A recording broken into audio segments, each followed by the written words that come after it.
प्यारे बच्चों, अज असी जमात 8वीं दे पाठ 9 जंतुओं विच प्रजनन बारे पढ़ांगे।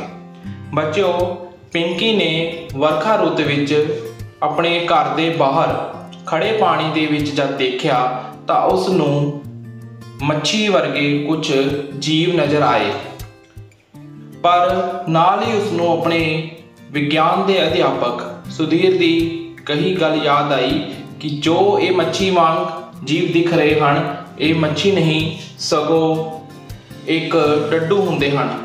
पर उसके मन के विच सवाल आ रहा है कि इस मच्छी वर्गी संरचना दे विच कोई भी आकार या लक्षण डड्डू वर्गे नहीं हैं।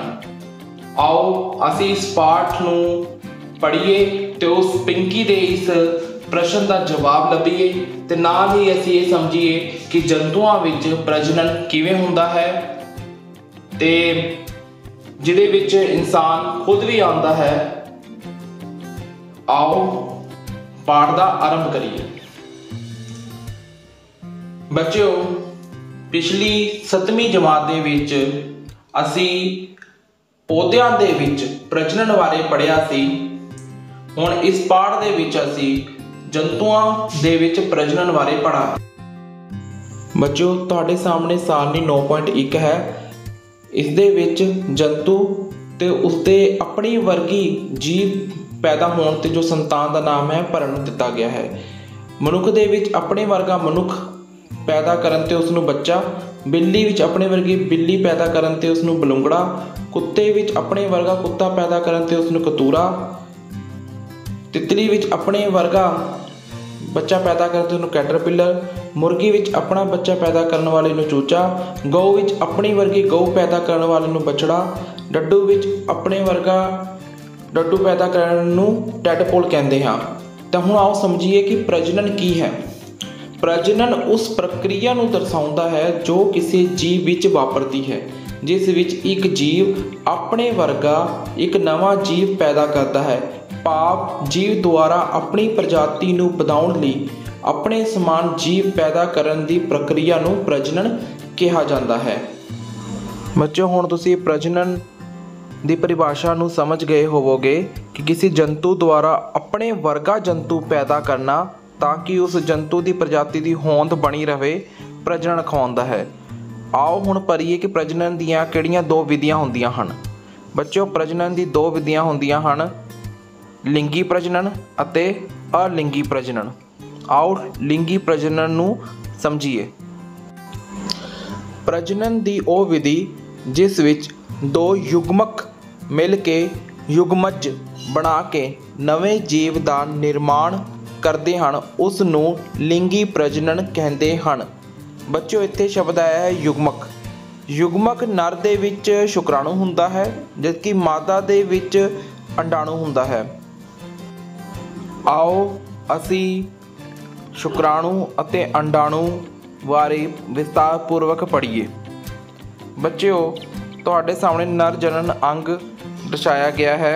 नर कोल दो पतालू हुंदे हन जो शुक्राणु का निर्माण करते हैं, जो शुक्राणु वहनी द्वारा नर इंद्री जरिए मादा के शरीर के विच छड्डे जाते हैं। शुक्राणु कोल सैल वांग हरेक अंग हुंदा है ते जिहड़ी शुक्राणु की पूछ हुंदी है वो शुक्राणु नूं मादा के शरीर के विच गति दिंदी है ते दिशा प्रदान करती है।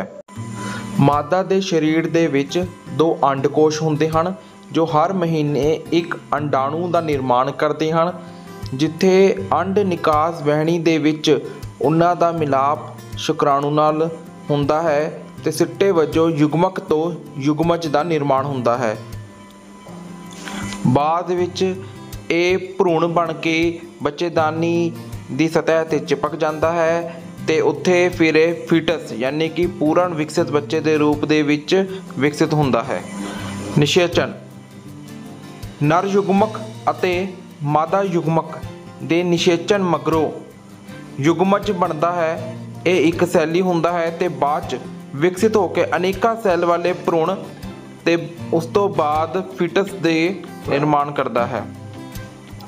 आओ इस समझण दे लई एक वीडियो वेखिए जिस तो निषेचन बारे सानू वधेरे जानकारी। नर युग्मक ਲੱਖਾਂ ਦੀ ਸੰਖਿਆ ਦੇ ਵਿੱਚ ਪੈਦਾ ਹੋ ਕੇ ਮਾਦਾ ਦੇ ਸਰੀਰ ਦੇ ਵਿੱਚ ਪ੍ਰਵੇਸ਼ ਕਰਦੇ ਹਨ ਤੇ ਉੱਥੋਂ ਦੀ ਹੁੰਦੇ ਹੋਏ ਅੰਡ ਨਿਕਾਸ ਵਹਿਣੀ ਤੋਂ ਪਾਰ ਕਰਕੇ ਉਹ ਮਾਦਾ ਯੁਗਮਕ ਅੰਡਾਣੂ ਨਾਲ ਮਿਲਦੇ ਹਨ, ਜਿਸ ਨੂੰ ਅਸੀਂ ਨਿਸ਼ੇਚਣ ਕਹਿੰਦੇ ਹਾਂ।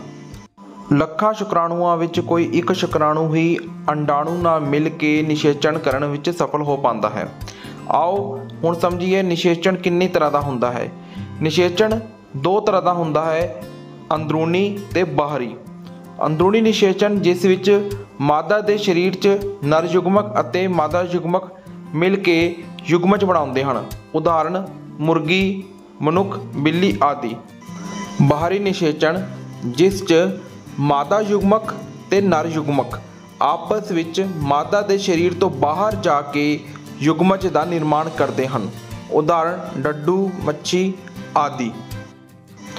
ਆਓ ਹੁਣ ਟੈਸਟ ਟਿਊਬ ਬੇਬੀ ਬਾਰੇ ਪੜ੍ਹੀਏ।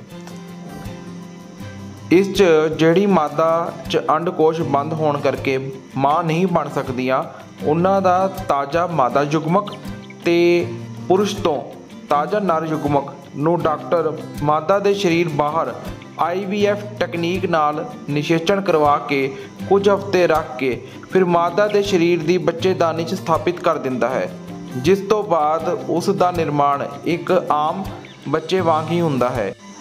ਅੰਦਰੂਨੀ ਨਿਸ਼ੇਚਣ ਮਾਦਾ ਡੱਡੂ ਇੱਕ ਵਾਰ ਵਿੱਚ ਸੈਂਕੜਾ ਅੰਡੇ ਪਾਣੀ 'ਚ ਜਦੋਂ ਛੱਡਦੀ ਹੈ ਤਦ ਉਸੇ ਸਮੇਂ ਨਰ ਡੱਡੂ ਵੀ ਸੈਂਕੜਾ ਸ਼ੁਕਰਾਣੂ ਪਾਣੀ ਵਿੱਚ ਛੱਡ ਦਿੰਦਾ ਹੈ।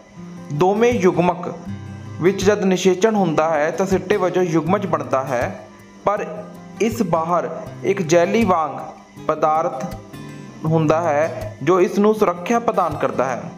ਮੱਛੀ ਜਾਂ ਡੱਡੂ ਵਿੱਚ ਬਹੁਤ ਸਾਰੇ ਅੰਡੇ ਪਾਣੀ ਵਿੱਚ ਰਹਿਣ ਵਾਲੇ ਜੀਵ ਖਾ ਲੈਂਦੇ ਹਨ, ਇਸ ਲਈ ਇਹਨਾਂ ਦਾ ਸੈਂਕੜਿਆਂ ਦੇ ਵਿੱਚ ਛੱਡਣਾ ਬਹੁਤ ਹੀ ਜ਼ਿਆਦਾ ਜ਼ਰੂਰੀ ਹੁੰਦਾ ਹੈ।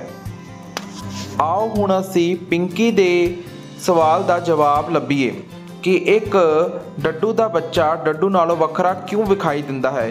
ਇਸ ਦਾ ਉੱਤਰ ਹੈ ਕਾਇਆ ਪਰਿਵਰਤਨ ਜਾਂ ਮੈਟਾਮੋਰਫੋਸਿਸ। ਇਹ ਇੱਕ ਜੀਵ ਵਿਗਿਆਨਿਕ ਪ੍ਰਕਿਰਿਆ ਹੈ ਜਿਸ ਵਿੱਚ ਕਿਸੇ ਜਾਨਵਰ ਦੇ ਜਨਮ ਤੋਂ ਬਾਅਦ ਸੈੱਲਾਂ ਦੇ ਵਾਧੇ ਜਾਂ ਅੰਡੇ ਦੇ ਛੱਡਣ ਨਾਲ ਥੋੜ੍ਹੇ ਸਮੇਂ ਵਿੱਚ ਉਸ ਦੇ ਸਰੀਰ ਦੀ ਬਣਤਰ ਵਿੱਚ ਵੱਡੀਆਂ ਤਬਦੀਲੀਆਂ ਆਉਂਦੀਆਂ ਹਨ। ਉਦਾਹਰਣ ਲਈ ਇੱਕ ਰੇਂਗਦਾ ਕੈਟਰਪਿਲਰ ਇੱਕ ਉੜਦੀ ਤਿਤਲੀ ਵਿੱਚ ਰੂਪਾਂਤਰਿਤ ਹੋ ਜਾਂਦਾ ਹੈ। ਤੇ ਅਸੀਂ ਇਸ ਪਾਠ ਵਿੱਚ ਸਮਝਾਂਗੇ ਕਿ ਡੱਡੂ ਦਾ ਬੱਚਾ ਡੱਡੂ ਨਾਲੋਂ ਵੱਖਰਾ ਕਿਵੇਂ ਦਿਖਾਈ ਦਿੰਦਾ ਹੈ। ਤੁਹਾਡੇ ਸਾਹਮਣੇ ਇੱਕ ਚਿੱਤਰ ਦਿਖਾਈ ਦੇ ਰਿਹਾ ਹੈ। ਇਸ ਵਿੱਚ ਡੱਡੂ ਦੇ ਜਿਹੜੇ ਅੰਡੇ ਹੈ ਉਸ ਤੋਂ ਇੱਕ ਟੈਡਪੋਲ ਬਣਦਾ ਹੈ ਤੇ ਜਿਹੜਾ ਬਾਅਦ ਦੇ ਵਿੱਚ ਡੱਡੂ ਬਣਦਾ ਹੈ। ਧਿਆਨ ਨਾਲ ਦੇਖੋ, ਜਿਹੜਾ ਟੈਡਪੋਲ ਹੈ ਉਸ ਦੀ ਪੂੰਛ ਹੈ, ਜਦ ਕਿ ਡੱਡੂ ਦੀ ਕੋਈ ਪੂੰਛ ਨਹੀਂ। ਟੈਡਪੋਲ ਦੇ ਕੋਈ ਹੱਥ ਪੈਰ ਨਹੀਂ ਹਨ, ਪਰ ਡੱਡੂ ਦੇ ਹੱਥ ਪੈਰ ਹਨ। ਇਸ ਤੋਂ ਇਹ ਸਾਬਿਤ ਹੁੰਦਾ ਹੈ ਕਿ ਜਿਹੜਾ ਡੱਡੂ ਹੈ ਉਸ ਦਾ ਬੱਚਾ ਤੇ ਖੁਦ ਡੱਡੂ ਦੇ ਵਿੱਚ ਬਹੁਤ ਜ਼ਿਆਦਾ ਤਬਦੀਲੀਆਂ ਥੋੜ੍ਹੇ ਸਮੇਂ ਦੇ ਵਿੱਚ ਆਈਆਂ ਹਨ, ਇਸ ਲਈ ਇਹ ਕਾਇਆ ਪਰਿਵਰਤਨ ਦੀ ਉਦਾਹਰਣ ਹੈ। ਇਸ ਨੂੰ ਵਧੇਰੇ ਸਮਝਣ ਦੇ ਲਈ ਆਓ ਇੱਕ ਵੀਡੀਓ ਦੇਖੀਏ।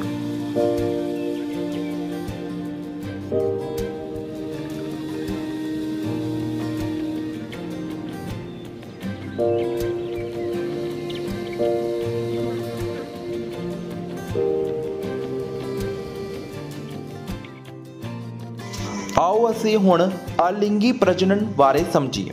ਪ੍ਰਜਨਨ ਦੀ ਉਹ ਵਿਧੀ ਜਿਸ 'ਚ ਇੱਕ ਜੀਵ ਇਕੱਲੇ ਹੀ ਆਪਣੇ ਵਰਗੇ ਨਵੇਂ ਜੀਵ ਨੂੰ ਉਤਪੰਨ ਕਰਦਾ ਹੈ, ਅਲਿੰਗੀ ਪ੍ਰਜਨਨ ਅਖਵਾਉਂਦਾ ਹੈ। ਇਸ ਵਿੱਚ ਯੁਗਮਕ ਦੀ ਕੋਈ ਲੋੜ ਨਹੀਂ ਹੁੰਦੀ। ਉਦਾਹਰਣ ਹਾਈਡਰਾ ਦੇ ਵਿੱਚ ਬਡਿੰਗ ਅਤੇ ਅਮੀਬਾ ਵਿੱਚ ਦੋ ਖੰਡਨ ਅਲਿੰਗੀ ਪ੍ਰਜਨਨ ਦੀ ਉਦਾਹਰਣ ਹੈ। ਬੱਚਿਓ, ਤੁਹਾਡੀ ਸਕਰੀਨ ਤੇ ਹਾਈਡਰਾ ਅਤੇ ਅਮੀਬਾ ਵਿੱਚ ਅਲਿੰਗੀ ਪ੍ਰਜਨਨ ਦਰਸਾਇਆ ਗਿਆ ਹੈ। ਵਧੇਰੇ ਸਮਝਣ ਦੇ ਲਈ ਅਸੀਂ ਹਾਈਡਰਾ ਵਿੱਚ ਬਡਿੰਗ ਦੀ ਇੱਕ ਵੀਡੀਓ ਵੇਖਦੇ ਹਾਂ। ਬੱਚਿਓ, ਤੁਹਾਡੇ ਸਾਹਮਣੇ ਇੱਕ ਹਾਈਡਰਾ ਹੈ। ਇਸ ਦੇ ਵਿੱਚ ਇੱਕ ਛੋਟਾ ਜਿਹਾ ਉਭਾਰ ਪੈਦਾ ਹੁੰਦਾ ਹੈ ਜਿਸ ਨੂੰ ਅਸੀਂ ਬਡ ਜਾਂ ਕਲੀ ਕਹਿੰਦੇ ਹਾਂ। ਆਹ ਜਿਹੜਾ ਬਡ ਹੈ ਇਸ ਤੋਂ ਟੁੱਟ ਕੇ ਡਿੱਗ ਜਾਂਦਾ ਹੈ ਤੇ ਆਪਣੇ ਵਰਗਾ ਇੱਕ ਨਵਾਂ ਹਾਈਡਰਾ ਬਣਾ ਲੈਂਦਾ ਹੈ। इस क्रिया ਨੂੰ ਅਸੀਂ ਬਡਿੰਗ ਕਹਿੰਦੇ ਹਾਂ ਤੇ ਇਸ ਪ੍ਰਜਨਨ ਨੂੰ ਅਸੀਂ ਅਲਿੰਗੀ ਪ੍ਰਜਨਨ ਕਹਿੰਦੇ ਹਾਂ। ਆਓ ਹੁਣ ਅਸੀਂ ਕਲੋਨਿੰਗ ਬਾਰੇ ਪੜ੍ਹੀਏ। ਬੱਚਿਓ, ਸਕਾਟਲੈਂਡ ਦੇ ਵਿੱਚ ਸਭ ਤੋਂ ਪਹਿਲਾਂ ਡੋਲੀ ਨਾਮ ਦੀ ਇੱਕ ਭੇਡ ਕਲੋਨਿੰਗ ਜ਼ਰੀਏ ਬਣਾਈ ਗਈ ਸੀ। ਬੱਚਿਓ, ਇੱਥੇ ਪਾਠ ਦਾ ਅੰਤ ਹੁੰਦਾ ਹੈ ਤੇ ਤੁਹਾਡੇ ਜਿਹੜੇ ਵੀ ਕੋਈ ਕੁਐਸਚਨ ਹੋਣ ਤੁਸੀਂ ਕਮੈਂਟ ਬਾਕਸ ਵਿੱਚ ਉਹ ਲਿਖ ਦਿਓ, ਤੁਹਾਨੂੰ ਜ਼ਰੂਰ ਉਹਨਾਂ ਦਾ ਜਵਾਬ ਦਿੱਤਾ ਜਾਵੇਗਾ। ਧੰਨਵਾਦ।